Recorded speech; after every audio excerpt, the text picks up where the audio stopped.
Hello everybody, welcome to A Crafter's Story. Thank you for stopping by. I made this little journal, I guess you could call it a little journal cover plate, and put these little brads in, these little paper fastener brads. But I wondered if I could do this a little more abstract, and especially show you, if you don't have any brads, how you could still more or less come up with this look. So I've made one for a journal page over here without the brads and just put some paint, and I'm not going to touch it because that one I just did it and it's wet. But let me show you how I did it. So when you go to the coffee shop, they oftentimes will put these those cup liners so you don't burn your hands onto the outside, like a little sleeve, little cup sleeve on the outside of your cup so you don't burn your hands. And so I've been saving them for a while. We don't go to the coffee shops too often, but when we do go, I've been saving that little sleeve because on the inside is this really wonderful corrugated iron. Listen to me, not corrugated iron, oh my goodness. Paper, just paper, corrugated paper. And I've had 2 cups of coffee. I know. Anyway, so it's paper, no iron, no metal.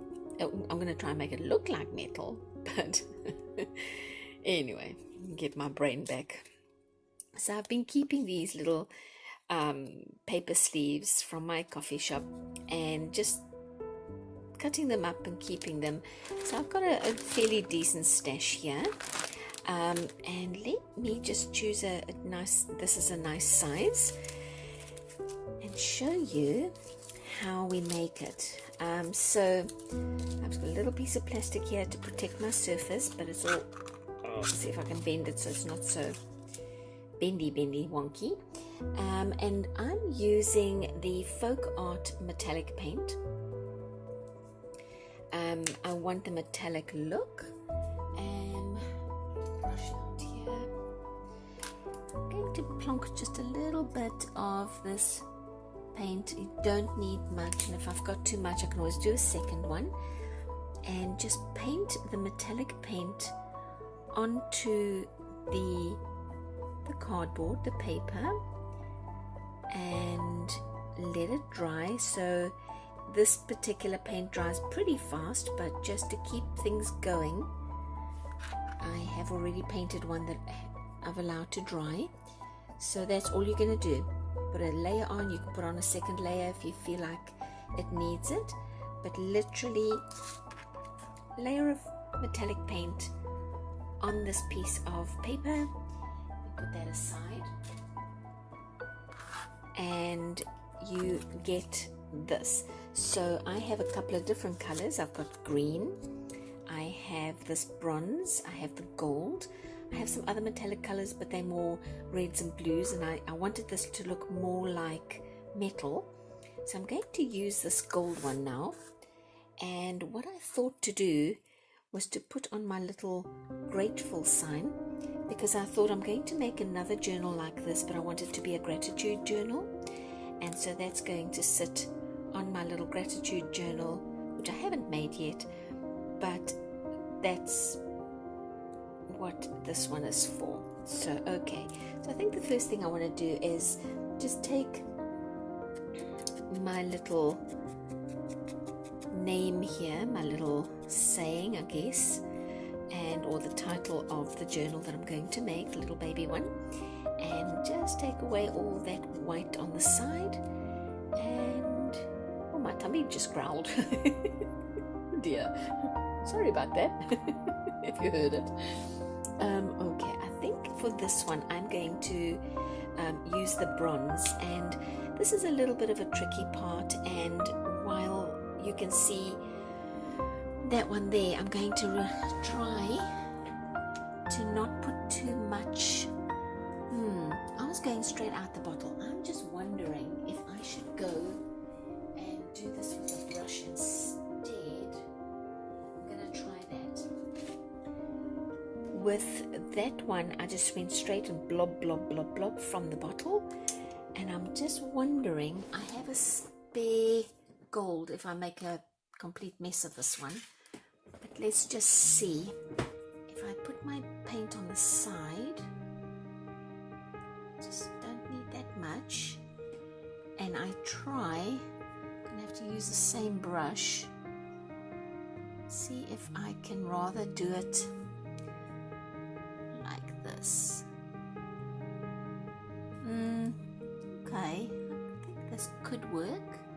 I think I have more control, and I can put a small, oh yes, much better than that one, because I can put a smaller blob of this glue and make it look more like a brad than a blob of paint.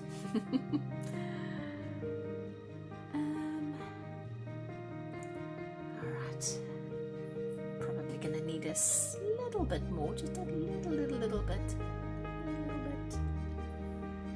like this.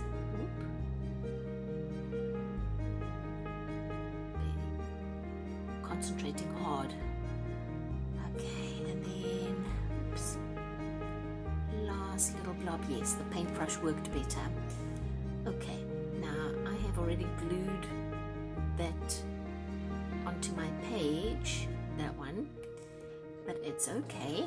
I don't mind, and I don't want to waste this glue, so I'm going to put it back. That should do it. Put back as much of the paint that I didn't use. And now let's move this aside again. Oh, I should have done this before. No, never mind. I'm okay. Get a little bit of our glue out, and I'm getting a I think I'm not excuse me, I don't think I'm going to use the stick glue. I think I'd rather use my Aleene's Tacky glue. I probably should have put this down before I put down the painted brad blobs of paint, but I am just going to have to go with what I've got. So alright, got a little bit of glue on there, and if I'm lucky, I don't touch the bronze. Oh, I did it. I think that could look really nice. So let that dry, and I think that's going to look beautiful. So if you don't have brads, please don't worry. If you've got a little bit of this metallic glue, why do I keep saying glue? If you have some of the metallic paint and some of this type paper, which could come from the sleeve of a coffee cup or maybe something else that you received in the mail, you could still make one of these sort of faux metal tags, and that is going to be gorgeous. That's going to look really nice once I've made this little journal. Okay, you guys, so that was a quick little one, a quick little video just to show you, if you don't have something, you can always think outside the box a little bit, and you can come up with something that looks similar. I will be the first to admit it doesn't look exactly like that, but it's still going to be gorgeous once it's on my little journal. Okay, thank you so much for joining me, and I'll see you next time. Bye-bye.